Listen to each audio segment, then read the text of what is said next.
ائمہ طاہرین نے ایک نماز بتائی ہے، دو کر کے 4 رکعت نماز پڑھی جاتی ہے۔ اس کا فائدہ کیا ہے؟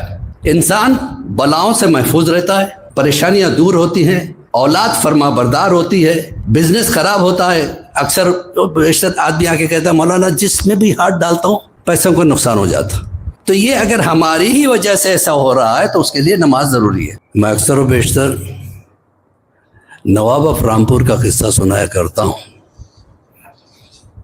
مولانا علامہ نونیروی صاحب قبلہ، بزرگوں نے دیکھا ہوگا، ہم نے تو دیکھا بھی نہیں، اس زمانے کی بات ہے۔ بمبئی میں اشرا پڑھ رہے تھے، بالکل نوجوانی کا عالم تھا۔ ممبر پہ پہنچے اور برابر میں گاؤں تکیے لگے ہوئے تھے اور 2 پنکھا جیننے والے غلام کھڑے ہوئے تھے یونیفارم میں۔ اتنے میں اچانک مجمع کھڑا ہونے لگا۔ دیکھیے عالم دین کس سے کہتے ہیں۔ علامہ نونیروی صاحب نے مجلس کو روک دیا، پوچھا کیا کوئی عالم دین آ گیا؟ کہا نہیں، نواب آف رامپور آ رہے یہاں پہ بیٹھنے کے لیے۔ یہیں سے انہوں نے آواز لگائی، دیکھا کہ ایک قدم ابھی امام باڑے کے دہلیز کے اندر ہے، ایک باہر۔ یہیں سے پکار کے کہا آنے والے رک جا، یہ تیرے باپ کی جاگیر نہیں ہے، سیدہ کا دروازہ ہے۔ اور تو جانتا ہے کہ جہاں پہ اس وقت تو کھڑا ہے وہاں پہ ہمارے چوتھے سرکار امام زین العابدین کھڑے ہوئے ہیں۔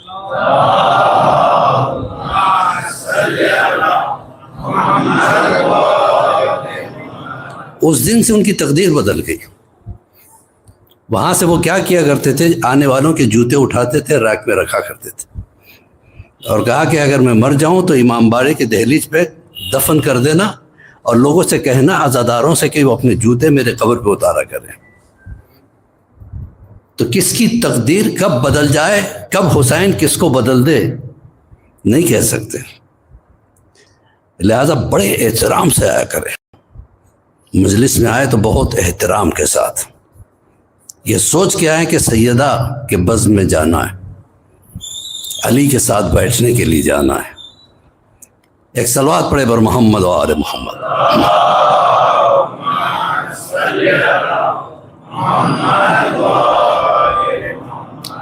کرمان میں ایک شخص ہوا کرتا تھا، ایسی عزاداری کرتا تھا کہ لوگ جو ہے نا حیران تھے۔ 10 دن جو نیاز ہوتی تھی اس کے یہاں، بڑے بڑے شہنشاہوں کے دربار میں نہیں ہوتا ہوگا اتنا کھانا، طرح طرح کے کھانے، طرح طرح کے میوے، طرح طرح کے فروٹس وغیرہ۔ لوگ حیران ہو جاتے تھے، اتنا خرچہ یہ کہاں سے کرتا ہے، اس کے پاس کہاں سے پیسہ آتا ہے؟ تو خراسان سے ایک عالم دین چلے وجہ پوچھنے کے لیے، اسے بڑی تعریف سنی تھی، آپ کے یہاں جو امام حسین کا دستر لگتا ہے اس کی بڑی شان ہوتی ہے، آپ یہ بتائیے اتنا پیسہ آپ کہاں سے کماتے ہو؟ تو انہوں نے مسکرا کے کہا کہ مولانا میں نہیں جانتا کہ پیسہ آتا کیسا ہے اور خرچہ ہوتا کیسا ہے، یہ سب حسین کا دیا ہوا ہے اور حسین کی راہ میں کرتا ہوں۔ کہا کہ پھر بھی بتائیے آپ کے ساتھ کیا واقعہ ہوا؟ کہ میں لکڑیوں کا کام کرنے والا آدمی، اکثر ممبر بنا کے بیچا کرتا تھا، مجھے ایک ایسی بیماری ہو گئی جس کی وجہ سے ہاتھ پیر پھولنے لگے، اتنے سوج گئے کہ حرکت کرنا بند ہو گیا۔ ڈاکٹر نے کہا کہ اس کو بیڈ ریسٹ دے دو۔ تو بیڈ ریسٹ میں حالت یہ ہو گئی کہ 4 سال میں بیڈ پہ رہا، اور جب بھی محرم آتا میں روتا کہ میں عزاداری نہیں کر پا رہا ہوں۔ میں غریب سا آدمی تھا، میرے پاس زیادہ پیسہ وغیرہ کچھ نہیں تھا، ممبر بناتا اور بیچتا تو اس سے جو آتا اس سے جو ہے نا میرا گھر چلتا تھا۔ نتیجہ یہ ہوا کہ 4 سال مسلسل بیمار ہونے کے بعد میرے جسم میں کیڑے آ گئے۔ تو ڈاکٹر نے کہا کہ کوئی کچھ نہیں کر سکتا، تم بس انتظار کرو کہ موت جب بھی آ جائے تمہیں۔ تو موت کی دعا یہ نہیں کرتا، یہ کہتا کہ موت کی دعا وہ کرے جو حسین سے مایوس ہو۔ مجھے یقین ہے کہ ایک دن حسین مجھے دیکھیں گے ضرور، مجھ پر ترس کھائیں گے ضرور، یہاں تک کہ محرم کا زمانہ آ گیا. اب محرم آیا تو ماں نے میرا ساتھ، سب نے میرا ساتھ چھوڑ دیا. دیکھیے جب انسان مصیبت میں ہوتا ہے تب پتہ چلتا ہے کون ساتھی ہے، کون ساتھ چھوڑنے والا ہے. کہا کہ میری اولاد بھی میرے قریب نہیں آتی تھی کیونکہ مجھ میں بدبو آتی تھی. میری بیوی چھوڑ کے چلے گئی، بھائی بہن کوئی میرے پاس. ایک ماں میری خدمت ایسے کرتی جیسے میں بچہ ہوں. ماؤں کی قدر کیجئے، جب تک زندہ ہے قدر کر لیجئے، ورنہ جن کی مائیں گزر گئی ان سے پوچھئے. وہ کہتے کاش میں نے یہ کیا ہوتا، ماں باپ کے ساتھ یہ کیا ہوتا. وہ تمنا ہے، حسرتیں رہ جاتی ہیں. خوش نصیب ہے وہ جن کی ماں یا جن کا باپ زندہ ہے. تو ماں نے کہا کہ دیکھ آج چوتھی محرم آ گئی، آج میں جا رہی ہوں، 5ویں کی شب لگ گئی، یعنی آج کا دن جیسے، اور محمد کا تابوت اٹھنے والا ہے. میں جا کے دعا کروں گی تیرے لیے، زینب کو واسطہ دوں گی ان کے بچوں کا، اور میں دعا کروں گی انشاءاللہ، دیکھتے ہیں کیا ہوتا ہے. یہ کہتا ہے میں رو رہا تھا، میں بات کرنا چاہتا تھا، میری آواز بھی بند ہو گئی تھی. میری ماں چلی گئی، میں تنہا تھا. میں نے بڑے مشکل سے اپنی گردن کو ایک کھڑکی کی طرف گھمایا کہ شاید ادھر سے باہر سے کوئی پرچم گیا تو نظر آ جائے، کوئی علم گیا تو نظر آ جائے. منتظر تھا کہ علم گزرے اور میں دیکھوں. دیکھا کہ کبوتر کہیں سے اڑ کے وہاں پہ آیا، اور عجیب و غریب کبوتر کئی رنگ کا تھا وہ، اور وہ اڑتا ہوا میرے سرانے آ کے بیٹھا، اور اس نے مجھ سے انسانی انداز میں گفتگو کی. گھبرانا نہیں، حسین نے مجھے تیرے لیے بھیجا ہے، تو انشاءاللہ ٹھیک ہو جائے گا. یہ کہہ کے کبوتر نے پر جو ہے نا پھڑپڑائی، جس کی ہوا لگی. اب وہ کہتا ہے کہ میں نے دیکھا اچانک میرا دروازہ کھلا، ایک نورانی نوجوان اندر داخل ہوئے، اور جب قریب میں آئے تو میرے دل نے کہا یہ کوئی اور نہیں، یہ حسین علیہ السلام ہے.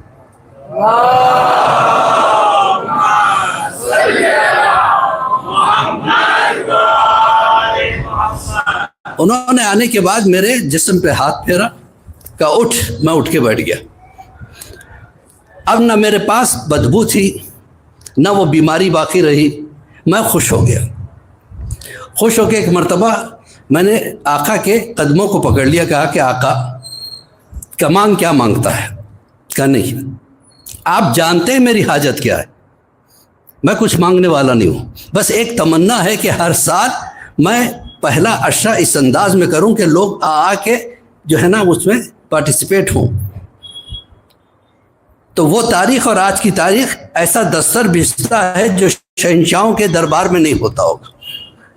کہاں سے پیسہ آتا ہے کیا ہے مجھے کچھ نہیں پتا. تو عزیزان محترم، کب مجلس حسین کس کی تقدیر بدل دے کہہ نہیں سکتے.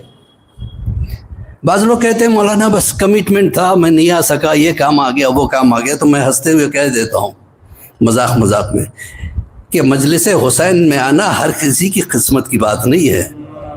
جس کے تقدیر میں سیدہ لکھ دے وہ آتا ہے. تو عزیزان محترم، جیسے کہ میں ہر روز کچھ نہ کچھ تحفہ دے رہا ہوں ہر مجلس میں، آج بھی ایک تحفہ ہے آپ کے لیے، لیکن اس سے پہلے ایک بلند ترین صلوات پڑھے بر محمد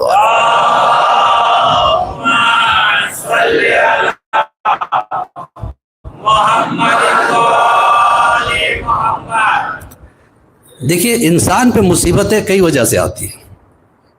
کبھی کبھی انسان پہ مصیبت آتی ہے، اس کے درجات بلند کرنے کے لیے خداوند عالم اسے امتحان میں ڈالتا ہے، اور وہ امتحان میں کامیاب ہوتا ہے تو اس کی مصیبت بھی ٹل جاتی ہے اور برکتیں سے اللہ اس کو نوازتا ہے.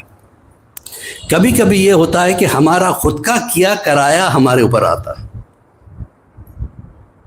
مثلا ہم نے کسی کا دل دکھا دیا، کسی کے بارے میں غلط سوچا، سوچ اپنی اچھی رکھا کیجیے.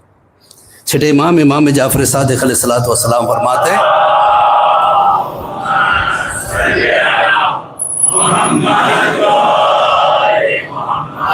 اللہ 2 فرشتوں کو انسان کے ساتھ پیدا کرتا ہے اور اس سے کہتا ہے کہ یہ جو سوچے اس کی تقدیر میں لکھ دو.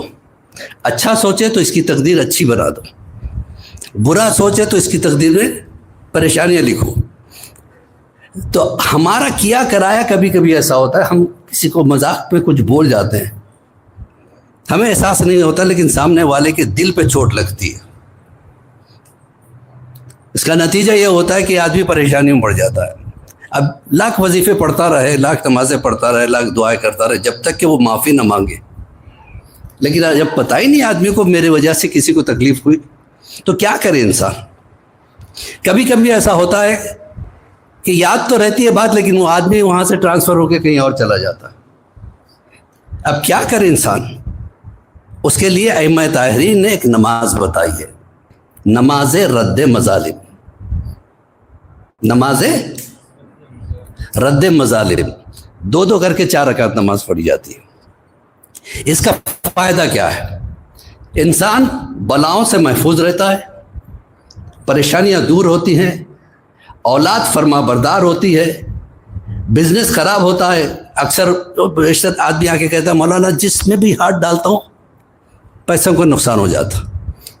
تو یہ اگر ہماری ہی وجہ سے ایسا ہو رہا ہے تو اس کے لیے نماز ضروری ہے. نماز رد مظالم 2 رکعت کر کے 4 رکعت پڑھیں گے. پہلی رکعت میں 1 اور 25 مرتبہ قل هو اللہ احد کا سورہ. کتنی مرتبہ؟ 25 مرتبہ. دوسری رکعت میں 1 الحم 50 قل اللہ. پھر 2 رکعت کی نیت کریں گے. پہلی رکعت میں 1 الحم 75 مرتبہ قل اللہ. دوسری رکعت میں 1 الحم 100 مرتبہ قل اللہ احد. آپ کہیں گے مولانا نماز اتنی لمبی ہے. بھئی آپ کیا کام بھی تو تب برا تھا. چوتھے سرکار امام زین العابدین علیہ الصلوۃ والسلام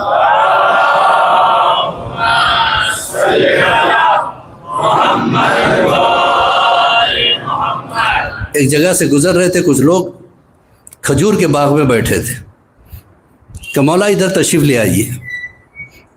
مولا نے کہا کیا بات ہے؟ آ گئے، کہا تشریف رکھیے، بیٹھ گئے. اب مولا کا امتحان لینا چاہا کہ اس کھجور پہ کتنے پھل لگے ہوئے ہیں، اس پیڑ پہ کتنے پھل ہیں. امام نے مسکرا کے کہا 2420 کا گنو. پھل توڑے گئے، کھجور گنے گئے، 2420 تک. دوبارہ گنو، دوبارہ گنا، اتنے ہی تھے. تیسری مرتبہ گنا. مولا سے کہا کہ آپ کو کیسے پتا چلا اس میں 2420 کھجور لگی ہوئی ہیں؟ امام نے مسکرا کے کہا کہ تم نے ہمیں پہچانا نہیں. کیسے پتا چلا؟ نہیں، میں نے کہا اور یہ ہو گئی.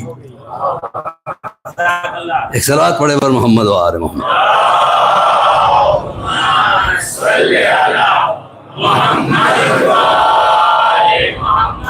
طرح طرح سے ہمارے ائمہ نے اپنی عظمتوں کو دکھانے کی کوشش کی. جو پہچان گئے ان کے قریب ہو گئے، جو نہ پہچانے دور ہو گئے. جناب مقداد 3 دن سے فاقوں میں تھے. مولا کے پاس آئے، مولا اب بھوک برداشت نہیں ہوتی، کیا چاہیے مقداد؟ کہا کہ اتنا چاہیے کہ آج کا گزارا ہو جائے. تو ایک مرتبہ جناب مقداد کہتے ہیں کہ مولا نے کہا وہ پتھر اٹھاؤ. مقداد پتھر اٹھایا کہ غور سے دیکھو، دیکھا تو سونے کا ہو گیا. کہا لے لو یہ تمہارا ہے. مقداد نے ایک اور پتھر اٹھایا اور مارا، اس میں سے چھوٹا سا ٹکڑا توڑ کے اس کو جیب میں رکھا، واقعی کا پھینک دیا. علی نے مسکرا کے کہا کہ یہ کیوں پھینک دیا تم نے؟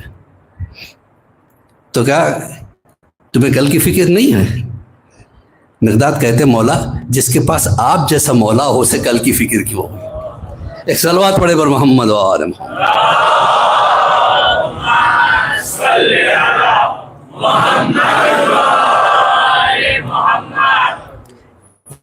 یہ ہوتی تھی سوچ علی والوں کی. مولا کائنات خود علی ابن ابی طالب علیہ الصلوۃ والسلام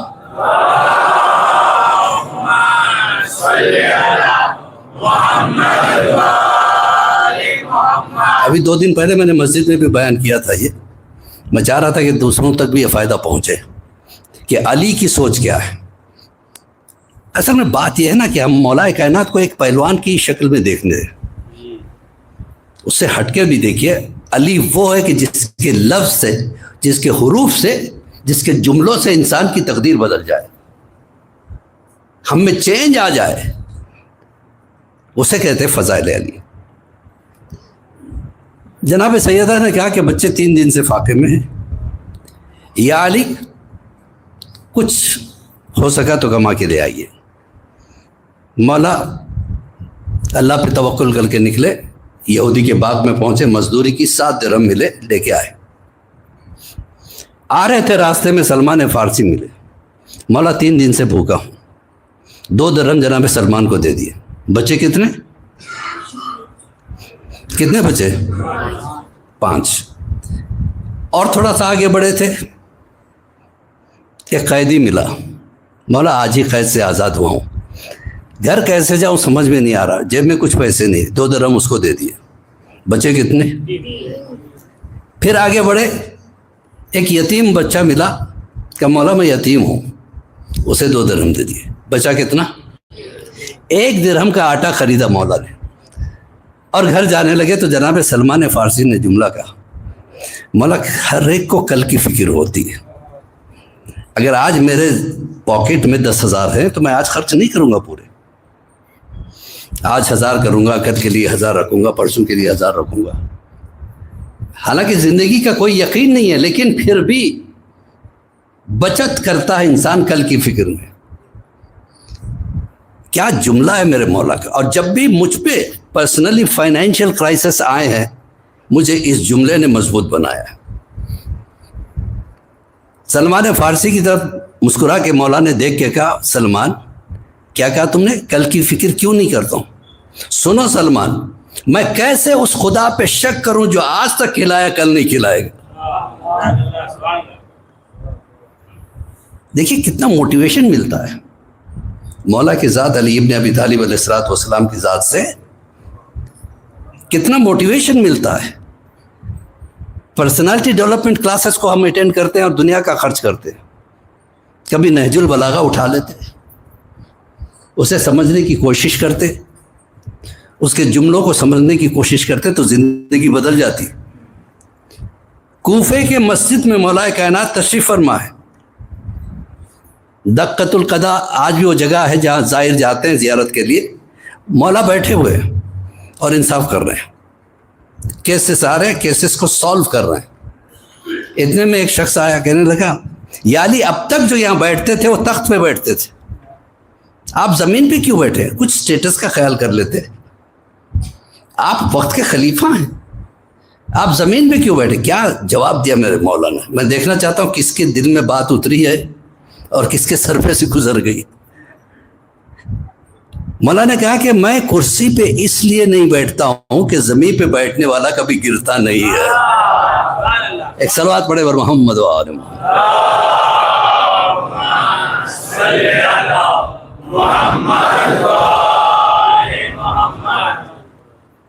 یہ ہے علی، بیٹھے ہوئے مولا، چراغ جل رہا ہے اور لوگوں میں مال تقسیم ہو رہا ہے، بیت المال۔ اتنے میں ایک شخص آیا، آ کے سلام کیا، مولا سلام۔ علیکم السلام، آؤ بیٹھو۔ آ گیا، مولا حسنین کیسے ہیں؟ کہ رک جاؤ، چراغ کو بجھا دیا۔ کتنا محتاط ہے ہمارا مولا، چراغ کو بجھا دیا۔ کہا اب پوچھو کیا پوچھ رہے تھے؟ کہا حسنین کیسے؟ کہا خیریت سے۔ اور کچھ پوچھنا ہے میرے بارے میں؟ کہا نہیں۔ پھر چراغ لگا۔ کہ مولا آپ نے چراغ بجھایا کیوں؟ کہ یہ بیت المال کی روشنی میں چراغ جل رہا تھا، اور تمہارا کوشچن جو تھا، تمہارا سوال میرا پرسنل تھا، میں اپنے پرسنل کوشچن کا جواب اگر چراغ کی روشنی میں دیتا تو کل قیامت میں اللہ کو کیا جواب دیتا؟ اسے کہتے علی